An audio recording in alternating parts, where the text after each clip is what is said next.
On a bright and sunny morning, Rainbow Farm woke up with golden light, singing birds, and colorful flowers everywhere. Near the little blue pond, lived a small yellow duckling named Dodo. Dodo loved watching Rooster Rudy stand proudly on the fence every morning. Rudy looked so brave, so loud, and so important. Dodo's eyes sparkled with admiration. Then Rudy stretched his wings, lifted his head, and crowed across the farm.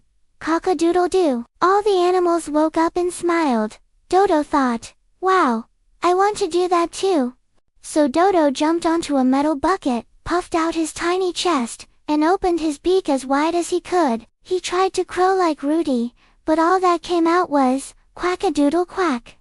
For a moment, the whole farm became completely silent. Molly the cow blinked. Penny the pig froze. Wooly the sheep stared. Even Rooster Rudy did not know what to say. Then everyone burst into laughter. Molly laughed so hard that milk splashed everywhere. Penny rolled on the grass, and Wooly giggled until his wool bounced like fluffy popcorn. Dodo felt embarrassed, but he did not give up. He stood tall, put his little wings on his hips, and said to himself, one day, I will crow just like a rooster. First, Dodo found a giant red rooster comb and placed it on his head. It was much too big, but Dodo smiled proudly. Now I look like a real rooster, he said. But the comb was so heavy that Dodo wobbled left, wobbled right, and then he fell face first into a basket of carrots. Carrots flew everywhere. Next, Dodo climbed onto the wooden fence to practice standing tall like Rudy.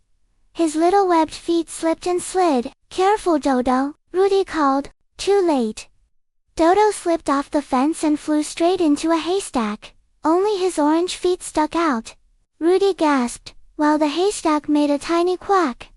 Dodo climbed out and tried another idea. He tied two dry leaves near his neck like fancy rooster feathers. Then he posed proudly in front of everyone. Suddenly, a big gust of wind blew across the farm. The leaves flew off Dodo's neck, spun through the air, and landed right on Larry the donkey's nose. Larry went cross-eyed trying to see the leaf on his nose. He looked so silly that everyone laughed again. Even Dodo laughed this time, though he still felt a little unsure. Later that evening, Dodo sat alone beside the pond. The sunset turned the water orange and pink. He looked at his reflection and sighed softly. I can't crow like Rudy, Dodo whispered. I can't run like a horse, moo like Molly, or make everyone laugh on purpose. Maybe I'm not special at all. Just then, 3 little bunny kids came hopping by.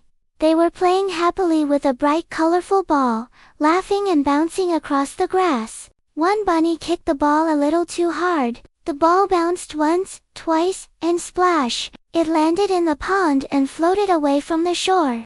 The bunny kids gasped. The farm animals hurried over.